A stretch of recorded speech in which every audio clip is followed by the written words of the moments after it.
ladies and gentlemen, welcome back.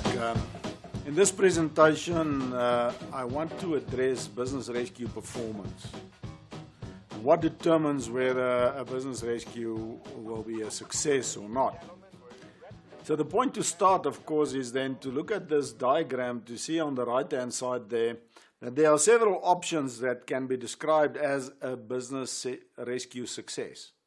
Of course, the one that we all think and believe is the most important is the reorganization or the restructuring of the business to keep it as a going concern and have it contribute to the economy. But we also know that the Act provides for a BRIL option, which is the better return than in liquidation, which kind of gives complexity to the measurement of success in business rescue. We already addressed in earlier presentations the other options like sales, defensive mergers or so. And the final option is a compromise, where we spoke about debt forgiveness. And finally, if business rescue is not successful, there is a liquidation. Okay. So what determines how successful we can be? And that starts off with, as you can see there, the vote. The vote is the most important element of business rescue success, because the Act states if the creditors do not support the rescue plan, then of course there can be really nothing. And the creditors must be in support of the plan, at least at the level of 75% of the creditors, as per the Act. Okay, so the next thing that a success depends on, that we have seen through all our research, is the ability of the business rescue practitioner, what we call the navigational performance. In business rescue, we say that the business is taken from this point and it is navigated to a better situation. And that is important. So it's a navigation process, and how well can the rescue practitioner do that?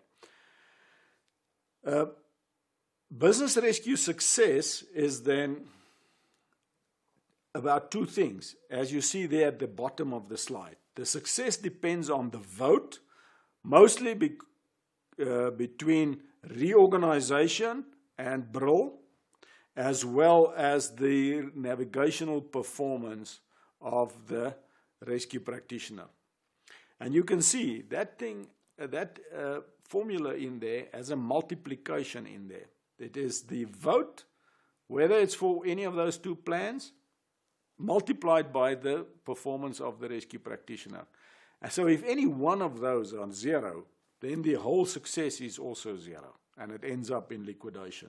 So we have to consider that. We have looked at the vote, now the business rescue practitioner's navigational performance. And that is influenced by four elements. Actually 5, but the main 4 of the competencies. First is the ability of this individual to collaborate with all the other parties or the affected persons in this process. Secondly, it is the ability to make sense.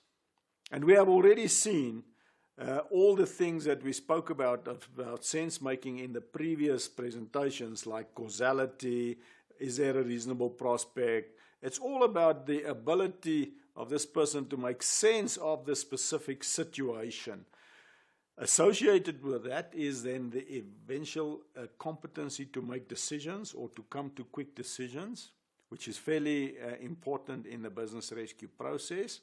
And finally, the ability to integrate, which boils down to this person's competency to take things that are loose standing and make sense of them and put them together in the right format so that it can create all the elements of a functional business. We also put that into a formula where we can say the navigational performances is the function of all those skills. And you can again see it's collaboration, firstly, separately, multiplied by the decision-making skills, the sense-making skills, and the integration skills. But there's a second factor, or another factor, not a second factor, another factor that comes in there, and that is the ability to present the plan or create the plan that is acceptable to the creditors to vote on. And that is then the next one that we bring in there. The ability of the rescue practitioner to present that plan on which the vote takes place. So the plan is a very important component, and it is a presentation of the skills of the rescue practitioner because it contains all the information for the creditors to make a vote on. So the vote is then done by the creditors, but they base it on the concept of reasonable prospect, which we have addressed a little bit in one of the presentations, and we will address it again in detail in a future presentation. And it has to do with all those preconditions, this specific situation that the business is in. We already mentioned it, that the earlier the filing takes place, the more relevant it becomes. So the earlier it's a portion of the distress, and then we can fix it more easily. We have addressed causality in the previous presentation, so I'm not going to spend too much time on it. But again, we say there's a link. Depending on what the turnaround situation is, there will be a link, and you can see all the arrows flowing around there. And these are just the basic arrows. You will see later in the slide there will be many more arrows added. The reasonable prospect will determine what people will vote, but the reasonable prospect depends on what the causality, the original problem is in this business. And that will also determine whether people will put more money into that. So there is a link between post-commencement finance, reasonable prospect, and the causality of the financial distress. Another very important element is the stakeholders and the creditors, because they do the vote. And remember, in business rescue, the main creditor is mostly the banks. They have a large portion, and often they hold more than 25% of the total credit, which gives them a controlling vote.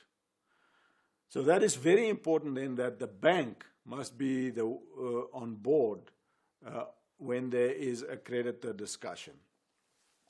If we just look at the skills quickly, there you can see that the business rescue practitioner requires a wide range of skills and competencies.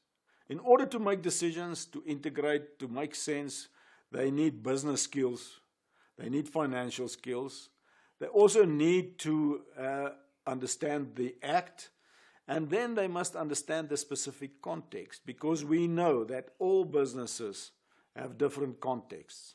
So therefore, there are no generic slam-bang plan that we can put down for all the businesses, which we know that some people do attempt. Right, so those skills are very important underlying, and you will rarely find all those skills in one person. What we see is that people might have business skills and financial skills, and then they bring in a consultant or a lawyer to be part of the team to bring in the legal skills and so forth. Finally, if you just look, I've added a number of arrows there, and you can see it's a net of interconnected elements that influences the vote, but all depends on the vote. It is the crucial thing. And the vote depends on the plan, and the plan depends on the skills, and you can see all those interlinking arrows within this broader process. Finally, I just want to say that what we have found, and much research has gone into that lately, is about the conflict between the banks and the rescue practitioners about the plans.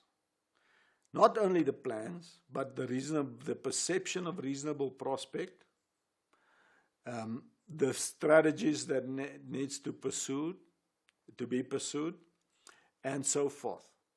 So we have a wide range of elements contributing to the conflict between the banks and the rescue practitioners, and they mostly culminate in the plan. And the plan is the key document that the vote is based on.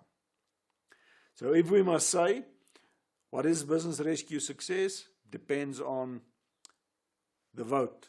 The vote depends on the plan depends on the competencies of the rescue practitioner, and then all these other elements that are associated and interlinking with the eventual vote.